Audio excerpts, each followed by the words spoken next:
Hello, welcome back to Blue Diamond Retrospective.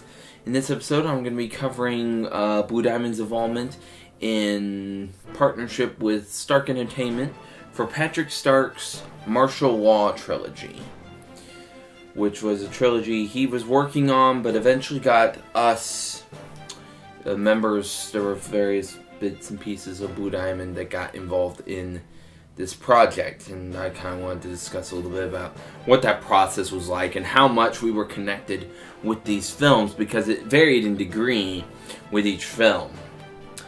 Okay, so enjoy this episode, and definitely check out the Marshal Law trilogy. The third one is not out just yet at the time of this episode's making, but it should be available sometime soon. So definitely check it out when it becomes available. And enjoy this episode.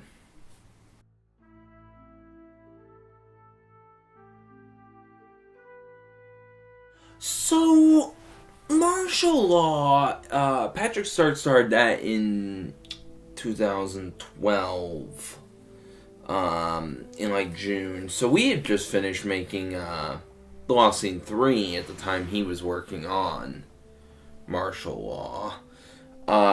He wanted to do a Western, which I would have been telling him, don't even try it, it's impossible. So I'm glad I wasn't there for that discussion, making the film, because I would have told him not to do it. Because I didn't believe it could be done. When I heard he was making it, I was like, good luck, but I don't see how you can make it. To be honest, I didn't really have much faith in it. But it was around October. I think he had just started filming. It was the second day of filming. He asked if I could be available for a small role. So I came out to his place, and he had the role of Comanche Joe. He decided to give me the gang leader role because I had worked in front of a camera and stuff before, many times in my own films. Patrick had not, I don't think we had actually worked, no, we hadn't worked together yet either. He had noticed my films since The Price of Loyalty, but we had never actually worked together. And so what he's told me is that he was surprised that I even agreed to do it. He didn't think I would actually be interested in working on someone else's film, which I had no problem with that. I had done enough YouTube cameos by that point. And so I went out there. I was Comanche Joe, wore my leather jackets. I tried to put together the best costume I could. I took my dad's cowboy hat, went out there, had my revolver, and just did the best job I could with, I barely had time to read the script, put it together, and made it look good, as good as I could. I think it looked alright. But, there really wasn't a whole lot during that filming of those shots. The Comanche Joe character. So then they were like, okay, we're done. Thanks. I took a little inspiration from Cowboys and Aliens with a couple of lines, and the way I acted was supposed to be like the character Rick from that movie. The one gang member of Daniel Craig's character's gang, one of the members of that. And then that was it. It was like, okay, I hope to see the film when it's finished, and I just never heard anything about it.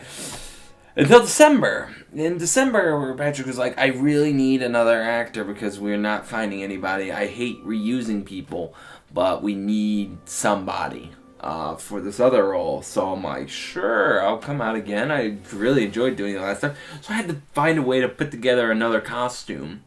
So I've managed to throw together enough costume. But if you pay attention, Comanche Joe and Maynard Johnson, they're wearing the exact same hat. They're wearing the exact same hat.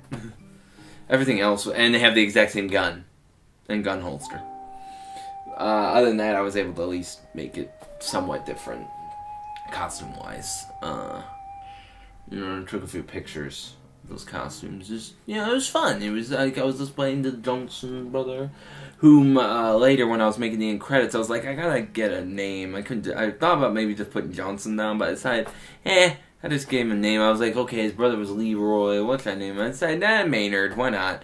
And that was actually because I was actually listening to, I think at the time, I was listening to some Maynard Ferguson trumpet music, and I was just like, Maynard, why not? Maynard Johnson. So then I was in 2 roles. I was out there for that whole day of filming, so when they were filming the cabin scene with Colton talking with Royce, I was there the whole time. But I don't know why I went across with like this Bane approach where I woke up and I'm like, I'm like being Bane or something. I was just trying to make myself so different from Comanche Joe. Because that's what Patrick wanted. He wanted something that was completely different from Comanche Joe. So I was like, okay, why don't I try this? I mean, I even used a couple of lines that were Bane's. I used the, I suppose you know I have to kill you now line. So I don't know why. It was a popular movie at the time, Dark Knight Rises, and everyone was talking about it. So I was just like, why the hell not? So I did it. Got shot. I actually outdraw Patrick. Do some video editing. He wins, but we always joked about the fact that I actually won that fight because I was just a faster draw than Patrick is. Because we were curious to see who would actually draw faster, and we watched the footage and we're like, yeah, I technically would have won that fight, but I was like, don't worry, post-production, you can edit it, and I'll die. But then that was it. I mean, I was there for the day, and once again, thank you for your help, and good luck to you, and bye. So I was out, and that was it for Marshal Law 1. Then Marshal Law 2 came around in summer of 2013. I guess, I had helped Patrick. I then asked to help me with my Bond film. I may have actually asked him on set. I don't remember. I asked him sometime around when we were filming Marshal Law 1 stuff. He wanted to be M in Reflection of the Soul. So there's that. There's actually a couple pictures taken from when we did the M's office shots of him talking with Chelsea Riley, and they're discussing Marshal Law 2's filming. So I'm very happy I caught these pictures. It's like while I'm doing the last day of filming for Reflection of the Soul, their first day of filming for Marshal Law 2 was happening. They were discussing their first bit of filming, which started, and then I got asked to come in and mostly direct, which I thought was a huge honor. But after working on Reflection of the Soul and stuff, me and Patrick really got to know each other a lot more and talk about production. And he got to see me as a director during that time. So suddenly my role was more expanded for Marshal Law 2 because we had worked together more than just me coming up and being an actor in one of his films. Plus, Julian was not available to be a co-director for him. So he really wanted some help because he was having to play the lead role and manage everything and try to get everything, keep everything going. So he needed some support. So obviously I was like, sure, I'll come in. So there was a ton. We had a big, long day of filming that I was involved in. And me involved a bunch of the shots at the barn. Just a ton of the shots there. We were there for a 12-hour day. We didn't, it must have been a 12, 14-hour day. We didn't leave until like 1 o'clock in the morning or something like that. It was ridiculous. We were out there for a long time. Like those shots where Royce and Simmons and Sophie are talking, and they're talking about the company and talking about what happened to Eli and stuff. That was like midnight, 1 o'clock in the morning. This is the 4 of us in there, and I'm just trying to just keep the camera going good, not trying to fall asleep. Because, I was in costume the whole time because I had played a small role because we figured might as well get one role of me in there. So, I got my one shot in there as well as the Rebels.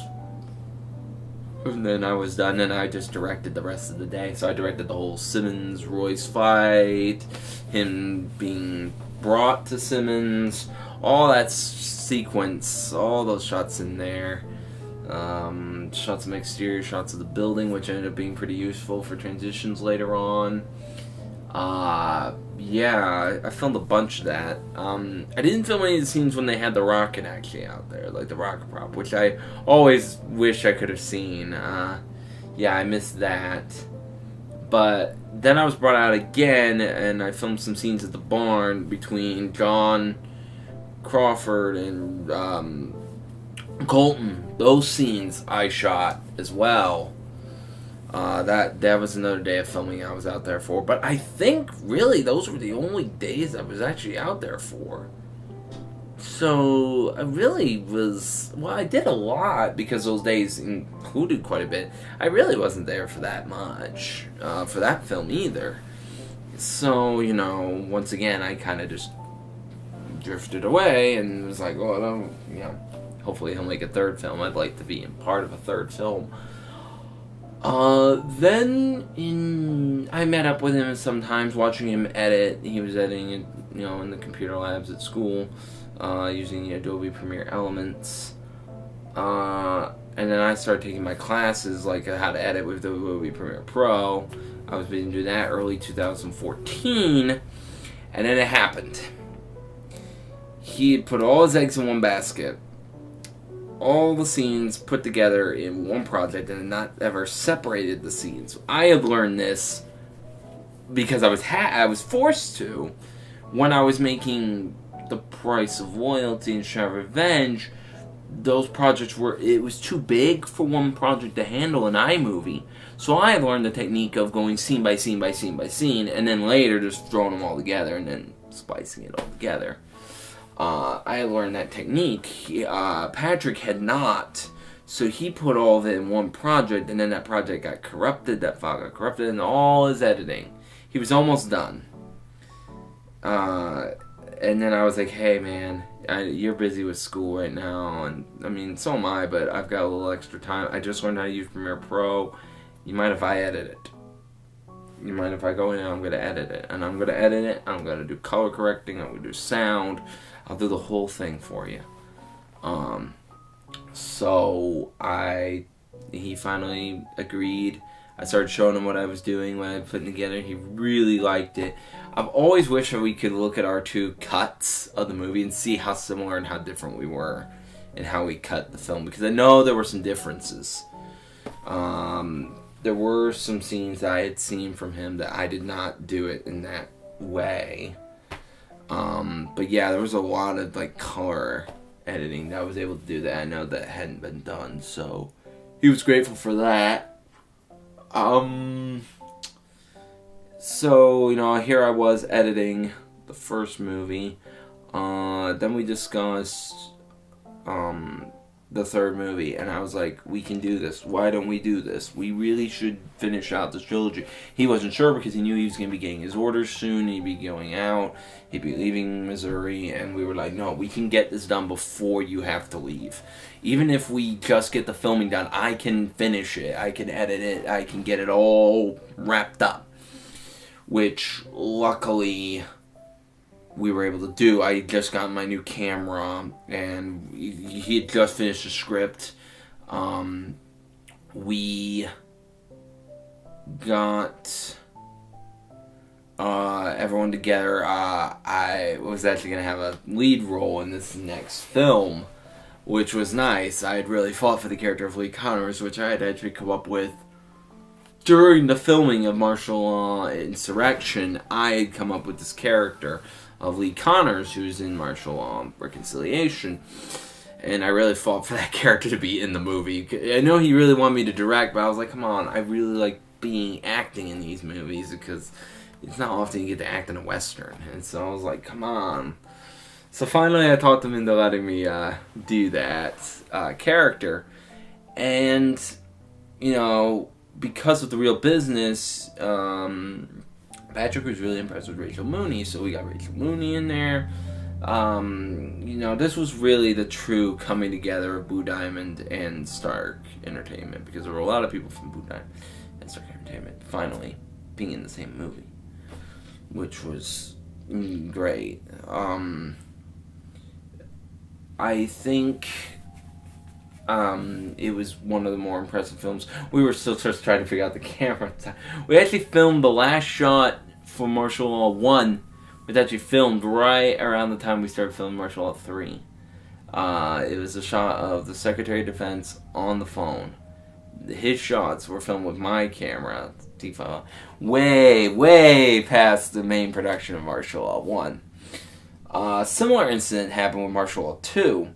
The shots of them talking to the general and then talking amongst themselves about finding out where the weapons are going, and also the opening scene with Matthew Howard and Patrick Colwell, the very first shot, were filmed on different days. Filmed way later. Filmed like December. Yeah, I think both of those were filmed in December of 2014.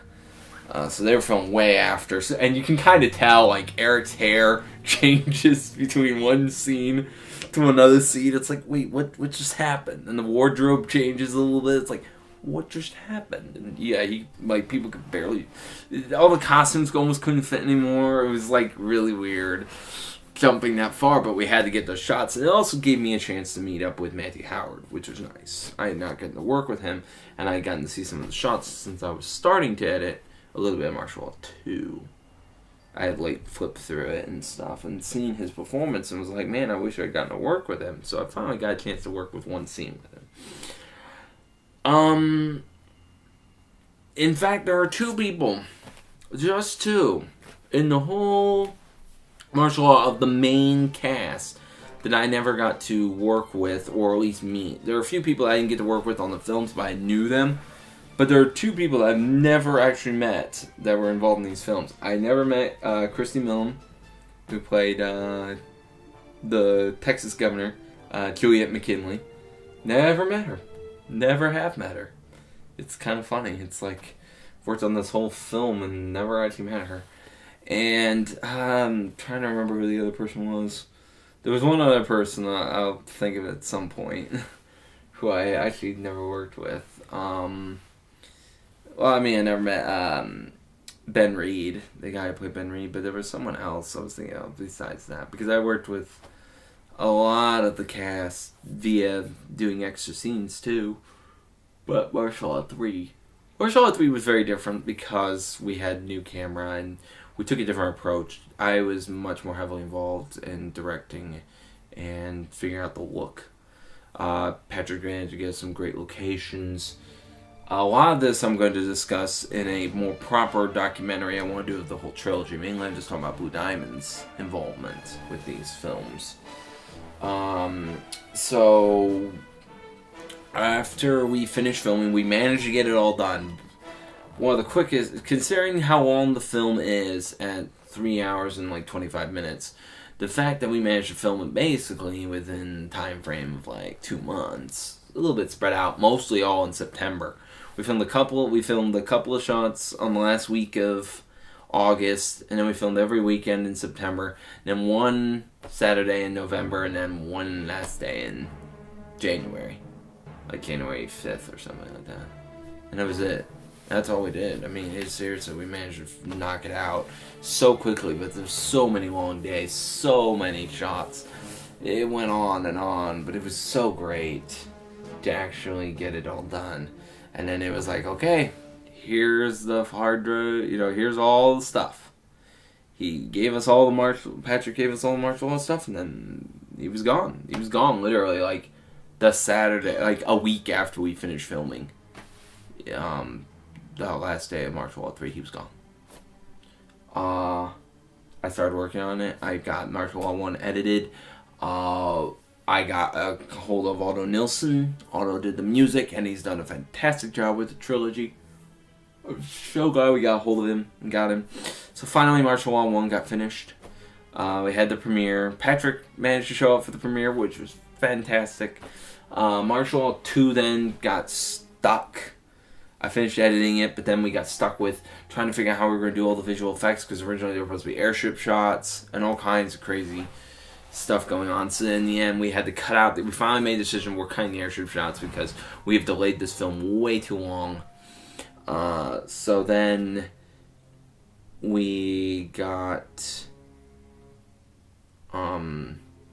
So I filmed some extra shots of me. That's why there's some shots of me in like my trench coat with my brown fedora on. Those were shot way later, just as some filler shots because we cut out the airship shots.